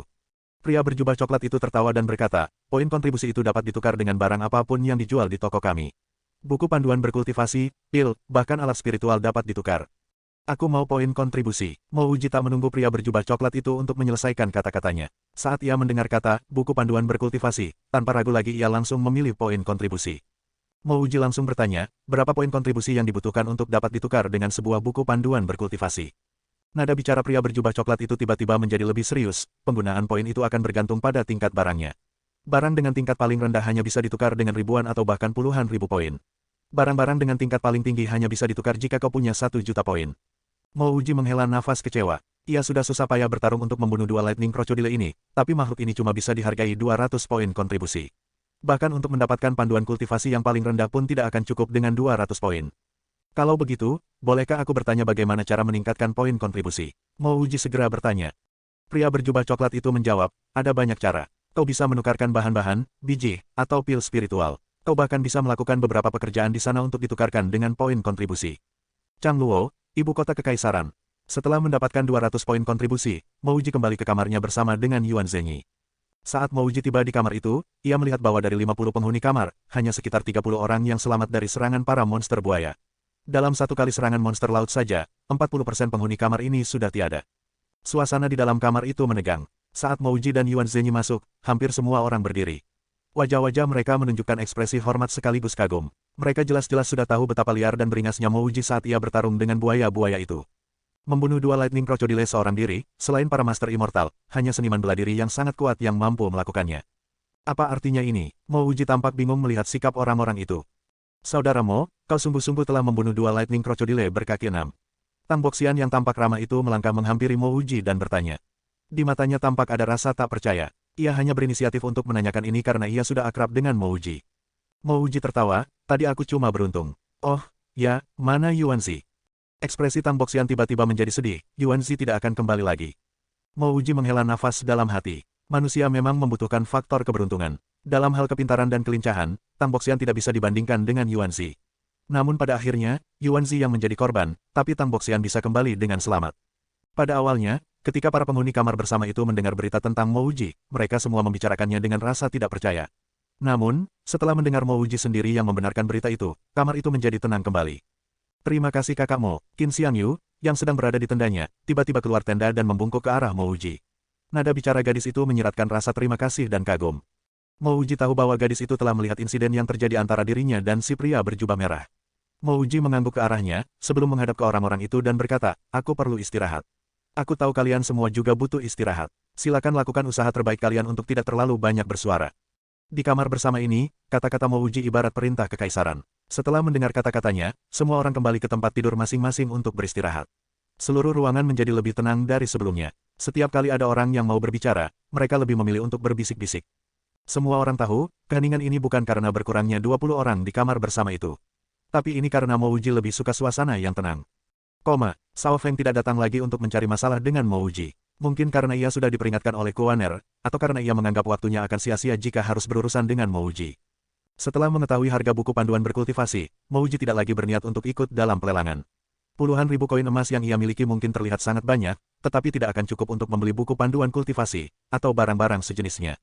Sepanjang perjalanan, kapal itu beberapa kali diserang oleh monster laut. Namun kapal itu tidak diserang lagi oleh kawanan Lightning Crocodile berkaki 6. Serangan-serangan selanjutnya juga bukan dalam skala besar. Mouji tidak pernah berkultivasi, tetapi sesekali esensi petirnya muncul untuk membantunya menghadapi beberapa serangan yang mematikan. Bersama dengan Yuan Zhenyi, meskipun mereka tidak berada pada posisi yang menguntungkan, tetapi mereka mampu bertahan. Mereka berdua mampu membunuh banyak sekali monster laut. Namun, binatang-binatang buas ini tidak bisa dibandingkan dengan Lightning Crocodile berkaki 6. Akibatnya, Mouji hanya berhasil menambahkan 50 poin kontribusi ke kartu oranye miliknya, setelah ditukarkan dengan bangkai monster laut. Setelah 2 bulan, tinggal 20 orang yang masih bertahan hidup di kamar bersama itu. Jumlah itu bertahan hingga kapal Springsi akhirnya tiba di ibu kota Kekaisaran Xinghan, Changluo. Saat kapal Springsi akan berlabuh, semua orang di dalam kapal berlomba-lomba keluar ke dek kapal. Bahkan para Master Immortal tidak mampu mencegah kerumunan orang itu. Setelah melewati 2 bulan yang penuh dengan tekanan dan ancaman kematian, pemandangan daratan Changluo membuat semua penumpang kapal itu bahagia. Untung saja para Master Immortal tidak mencoba untuk mencegah kerumunan orang itu. Karena ribuan orang itu saling berdesak-desakan untuk melihat daratan, sejumlah insiden terjadi di mana beberapa orang terjatuh ke laut, atau beberapa orang terinjak-injak hingga tewas. Akan tetapi, tidak ada yang peduli atau mencoba berhenti berdesakan. Hanya dalam beberapa saat, lebih dari setengah badan kapal telah sampai di daratan. Mouji dan Yuan Zhenyi tidak ikut berdesakan dengan kerumunan orang yang berebut keluar. Mereka lebih memilih untuk berjalan perlahan-lahan di belakang. Mereka sudah sampai di Changluo, jadi mengapa harus tergesa-gesa? Uji, kau tidak perlu mengikuti kami lagi. Setelah sampai di Changluo, kau bebas untuk melakukan apapun yang kau mau. Sebaliknya, aku akan tetap bersama dengan Jixing dan menghadiri konferensi Spring Immortals Gate 1 bulan dari sekarang. Yuan Zhenyi tahu bahwa Mouji tidak punya akar spiritual, dan tidak akan mau untuk ikut bersamanya dan Jixing sambil menunggu pembukaan konferensi Spring Immortals Gate. Memang benar, Mouji tidak berniat untuk terus mengikuti Yuan Zhenyi dan Jixing. Dirinya sendiri perlu menemukan tempat tinggal sebelum mengetes akar spiritualnya secara diam-diam. Sekarang ia telah membuka 3 meridian, tapi masih belum jelas apakah kini ia telah memiliki akar spiritual. Bahkan jika ternyata ia tetap tidak memiliki akar spiritual, ia masih ingin mencoba segala cara yang memungkinkan untuk memperoleh panduan berkultivasi. Ia juga akan terus berusaha untuk merangsang esensi petir dalam tubuhnya. Selain itu, Mouji juga masih akan berpartisipasi dalam konferensi Spring Immortals Gate. Bagaimanapun juga, sekte-sekte spiritual pasti akan mencari beberapa murid layanan. Mungkin ia tidak bisa menjadi murid yang sesungguhnya di sebuah sekte, tetapi menjadi murid pelayan juga tidak terlalu buruk. Kalau begitu kita akan berpisah. Jika aku butuh sesuatu, di mana aku bisa bertemu denganmu? Mouji tahu bahwa Yuan Zhenyi dan Jixing tidak akan seperti dirinya yang harus mencari tempat tinggal. Mereka pasti akan memiliki tempat tinggal yang sudah ditetapkan. Saudara Uji, Zhenyi dan saya akan tinggal di penginapan Faraway. Jika Anda membutuhkan Zhenyi, Anda dapat bertemu dengannya di sana. Jixing berinisiatif untuk menjawab Mouji. Setelah 2 bulan berada di atas kapal yang sama, Jixing telah melihat seberapa kuat Mouji. Di antara semua pelayan dan penjaga pribadi, hanya ada sedikit sekali yang mampu membunuh 2 Lightning Crocodile berkaki 6 sendirian, seperti Mouji. Jika Mouji memiliki akar spiritual, Jixing akan bersedia untuk menurunkan statusnya dan berteman dengan Mouji. Sayangnya, Mouji tidak memiliki akar spiritual. Tidak peduli seberapa kuat dirinya, ia akan selalu ditakdirkan untuk menjadi manusia biasa. Saat Jixing masuk ke sebuah sekte dan berkultivasi selama 1 atau 2 tahun, ia pasti akan lebih kuat dari Mouji. Di matanya, untuk tersenyum dan tertawa dengan Mouji sudah merupakan bentuk penghormatan yang besar. Mouji tidak tahu apa yang ada di pikiran Jixing. Bahkan jika ia tahu, ia tidak akan terlalu peduli. Setelah melambaikan tangan ke Yuan Zhenyi, Mouji segera membaur dan menghilang di antara kerumunan. Mouji tidak perlu repot-repot memikirkan Yuan Zhenyi dan Ding Buer. Yuan Zhenyi memiliki rencananya sendiri, sementara Ding Buer pasti akan mengikuti Han Ning ke konferensi Spring Immortals Gate. Di sana, Ding Boer juga akan memiliki kesempatan untuk menjadi murid pelayan. Hanya Mouji saja yang tidak punya tempat tujuan. Meskipun demikian, suasana hatinya tetap bahagia. Di kota Raozhou, Mouji terus-menerus diselimuti rasa takut, ia bahkan tidak berani keluar dari Han Residence. Sekarang, akhirnya ia mendapatkan kebebasannya. Tiap nafas yang ia hirup terasa betul-betul menyejukkan. Mouji menoleh ke belakang, melihat ke arah lautan luas yang baru saja ia datangi. Suatu hari nanti, ia pasti akan kembali. Changluo, ibu kota Kekaisaran Xinghan. Mouji baru saja mendatangi kota itu, namun ia sudah merasakan kesibukan dan aura yang berbeda dari suasana kota itu. Beberapa jalan yang lebar dilapisi batu-batuan biru di atasnya. Dari kejauhan, jalanan itu tampak seperti naga biru yang panjang. Tiap jalan diisi oleh keramaian orang-orang. Kota Raozhou sudah bisa dianggap sebagai kota yang sibuk, namun kota itu masih terlalu kecil dibandingkan dengan kota Changluo. Menara kota yang megah dan gerbang-gerbang kota yang besar dan lebar membuat hati Mouji sangat bergairah. Kota Changluo, disinilah Mouji akan berkembang menjadi orang hebat. Mouji mempercepat langkah kakinya untuk mengikuti keramaian orang-orang di atas jalan berbatu biru ke kota Changluo. Menginap di Hotel Tianluo.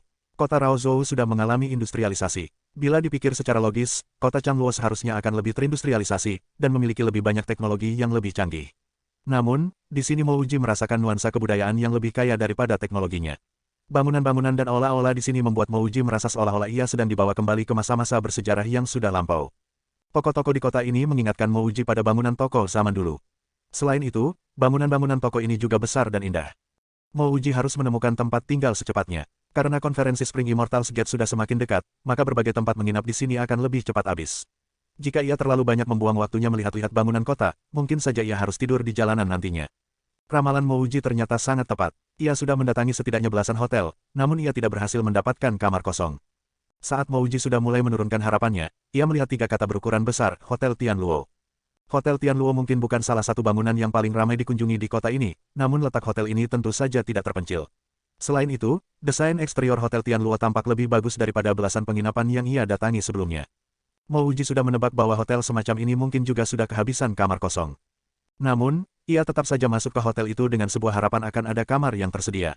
Saat ia masuk, seorang wanita tergesa-gesa keluar hotel sambil menundukkan kepalanya. Saat wanita itu berjalan keluar, pundaknya sedikit bersenggolan dengan tubuh Mouji. Meskipun itu hanyalah senggolan pundak yang biasa saja, Mouji dapat melihat bahwa wanita itu memiliki postur tubuh yang sempurna. Pasti dia sangatlah cantik. Sambil memandangi ruangan lobi hotel yang tampak sangat mewah, Mouji merasa ia tengah kembali ke sebuah hotel berbintang 6 di bumi. Saat Mouji memasuki hotel itu, seorang gadis manis membungkukkan badan dan menyapanya, "Apakah Anda sedang mencari kamar untuk menginap, atau sedang mencari seseorang?" "Aku sedang mencari kamar untuk menginap. Apa ada yang tersedia?" Mouji buru-buru bertanya. Sambil tersenyum, gadis itu menjawab, "Semua kamar biasa dan VIP di sini sudah dipesan.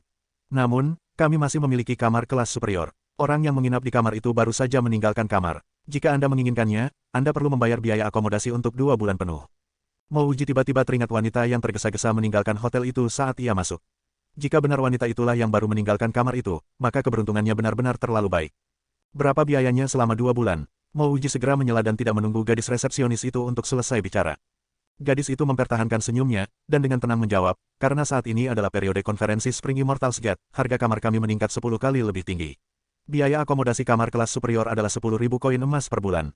Jadi biaya untuk 2 bulan sebesar 20.000 koin emas." Hembusan nafas Mouji terasa dingin. Harga itu tidaklah mahal, namun sangat amat mahal. Jika Mouji tidak mendapatkan banyak uang dari penjualan penisilinnya, bahkan untuk melihat kamar itu saja ia tak akan mampu.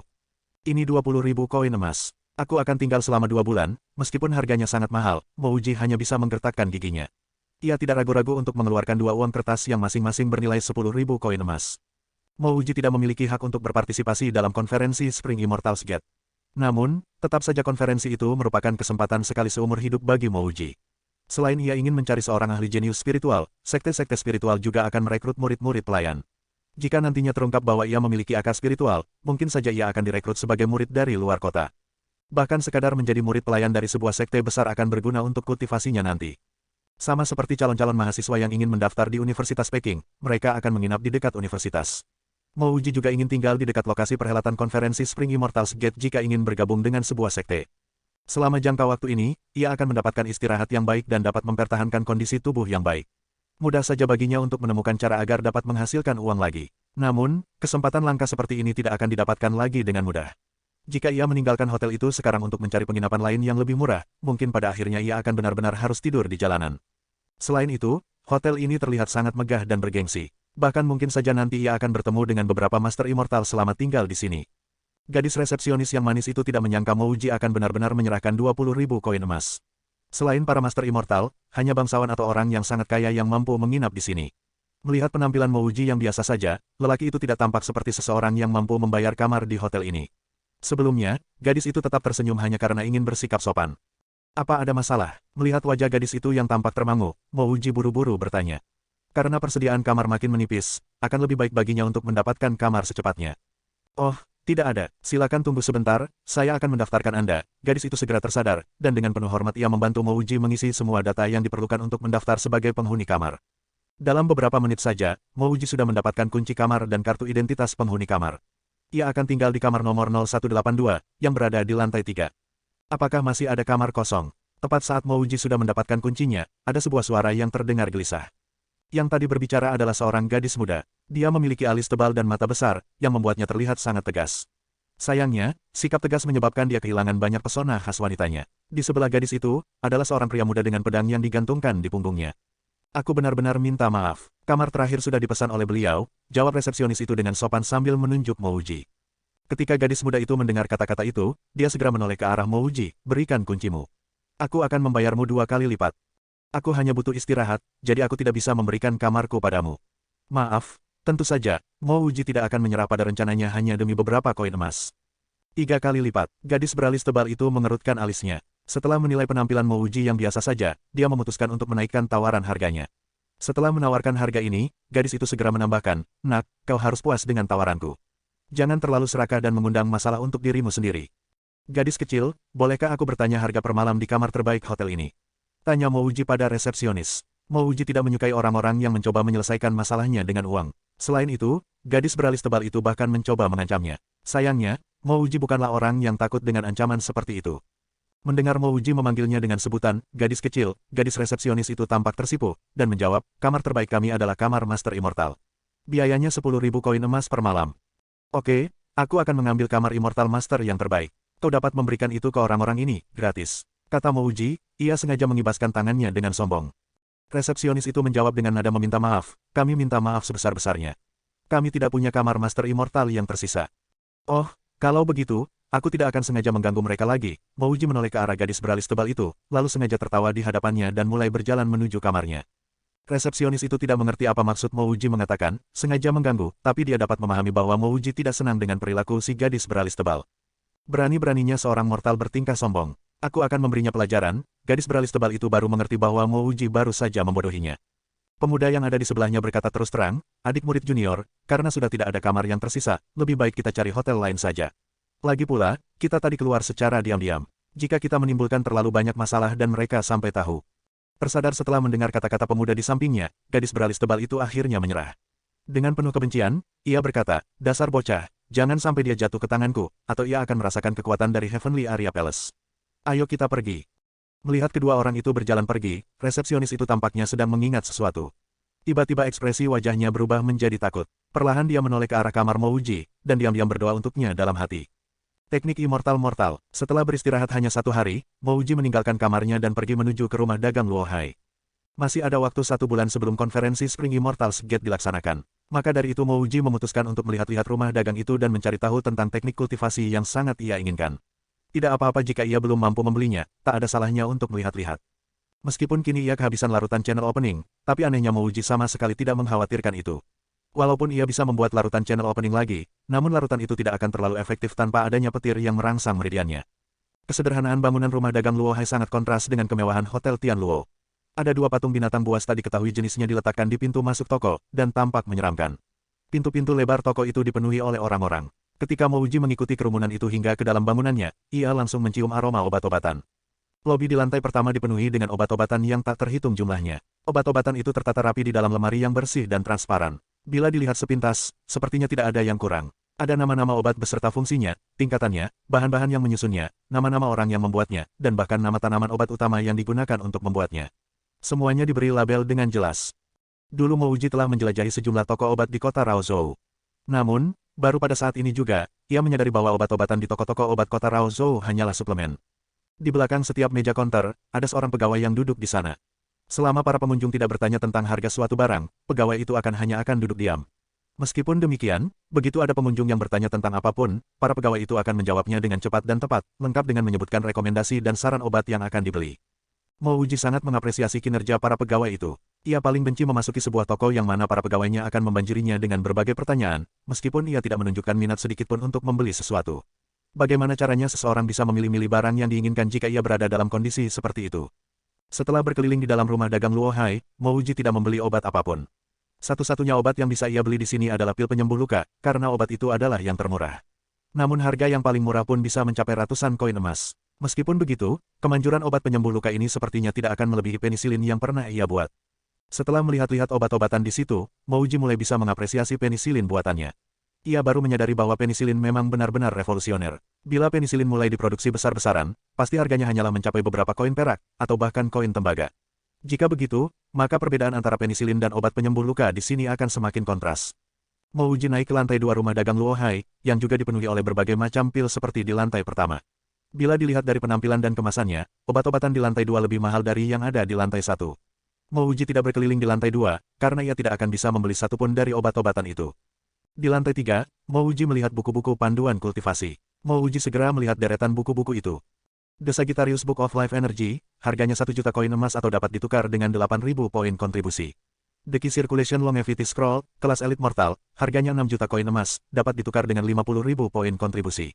The Warwine Power Pang, kelas Elite Mortal, harganya 8 juta koin emas, dapat ditukar dengan 76.000 poin kontribusi. Mouji mengitari berbagai panduan kultivasi di situ. Semakin ia berjalan, hatinya semakin sedih. Semua uang yang ia miliki bahkan tidak akan cukup untuk membeli sampul buku panduan kultivasi yang paling murah.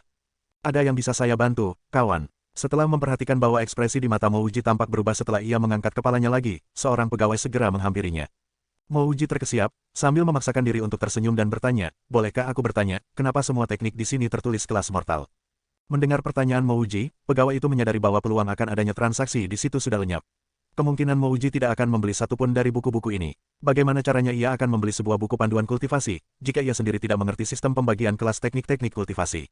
Untungnya, pegawai itu belum lama bekerja di situ. Dengan sabar ia menjelaskan, teknik-teknik ini dibagi menjadi 3 kelas, Heaven, Earth, dan Mortal. Kelas Heaven adalah yang tertinggi. Tiap kelas akan dibagi lagi menjadi tingkat normal, Elite, dan Treasure. Teknik-teknik dari kelas Earth kami anggap sudah memiliki level yang terlalu tinggi, jadi kami tidak menjualnya di sini. Hanya kelas Mortal yang ada di sini. Pegawai itu sengaja tidak menyebutkan, bahwa untuk panduan teknik kultivasi dari kelas Treasure Mortal saja sudah sedikit yang dijual di toko itu, apalagi yang dari kelas Earth. Jadi teknik dari kelas Heaven adalah yang tertinggi, gumam Mouji pada dirinya sendiri. Jika ia ingin membeli panduan teknik kultivasi kelas Heaven, berapa banyak uang yang dibutuhkan? Bahkan bila semua kekayaan yang ada di planet ini digabungkan, pasti tidak akan cukup untuk membeli satu buku. Pegawai itu mengambil kesempatan ini untuk memamerkan pengetahuan yang ia miliki. Ia lalu menjelaskan sambil tertawa, biasanya Anda akan dapat menemukan panduan teknik dari ketiga kelas ini di toko-toko spiritual. Tapi saya pernah dengar, bahwa ada kelas yang lebih tinggi dari kelas Heaven. Kelas itu disebut kelas Immortal. Teknik-teknik di situ adalah cara-cara sesungguhnya untuk mencapai keabadian. Dengan ragu-ragu, Mouji menunjuk pada Key Circulation Longevity Scroll, dan bertanya, bukannya teknik ini juga bisa memperpanjang usia, dan juga memungkinkan seseorang untuk mencapai keabadian? Dengan sangat sabar, pegawai itu menjawab, ini adalah teknik untuk menyerap energi spiritual dari bumi dan langit untuk mengkultivasi tubuh. Tentu saja orang yang melakukannya akan bisa memiliki umur panjang, namun umur panjang itu berbeda dengan keabadian. Bagaimana cara menjelaskannya? Iya. Pegawai itu berpikir lama, sebelum menyadari bahwa ia tidak bisa menemukan analogi yang cocok. Akhirnya ia berhasil memikirkan sesuatu. Ia menunjuk pada sebuah buku panduan kultivasi yang ada di pojok ruangan, dan berkata pada Mouji, contohnya, buku itu. Mouji segera berlari untuk melihat buku yang ditunjuk pegawai toko, Teknik Immortal Mortal. Jantung Mouji berdegup lebih kencang. Sombong sekali judul buku ini. Bagaimana mungkin manusia biasa yang mortal menjadi ahli immortal yang abadi? Tatapannya lalu tertuju ke harga buku itu, 1000 poin kontribusi, atau 110.000 koin emas. Kenapa murah sekali? Mouji segera bertanya. Pegawai itu hanya terkekeh-kekeh, dan menjawab, lihatlah kelasnya, dan kau akan tahu mengapa harganya sangat murah. Mouji merasa seakan-akan ia sedang melihat seorang gadis yang ia taksir sejak lama, dan gadis itu sedang duduk di sampingnya. Lalu seolah-olah Mouji hampir dapat mencium aroma tubuh gadis itu. Saat ini Mouji sudah tidak bisa mengontrol jantungnya yang berdebar kencang, hingga badannya terasa lemas. Teknik, kelas mortal, melihat kata-kata itu, Mouji berseru dengan rasa tidak percaya, tapi bagaimana bisa? Mengapa ini bisa terjadi? Bahkan buku ini juga berada dalam kelas mortal, tapi mengapa harganya sangat murah? Pegawai itu melihat Mouji yang tampak terperanjat. Tiba-tiba pegawai itu ingin menambahkan penjelasan lebih lanjut tentang buku itu. Siapa tahu, pada akhirnya orang ini akan rela mengeluarkan uangnya untuk membeli buku itu. Tepat saat pegawai itu ingin merayu Mouji agar membeli buku itu, tiba-tiba terdengar sebuah suara yang begitu lembut. Teknik ini dapat ditemukan di mana saja, bahkan harganya di toko ini termasuk sangat mahal. Seorang pedagang pinggir jalan atau sebuah toko kecil pun akan menjual buku ini seharga 20 atau 30 ribu koin emas. Bahkan mungkin saja kau akan bisa membeli buku ini seharga 10 ribu koin emas di luar sana. Karena teknik ini hanya bisa dipraktikkan sampai tahap channel opening level 9, sebelum akhirnya penggunanya harus mengganti tekniknya.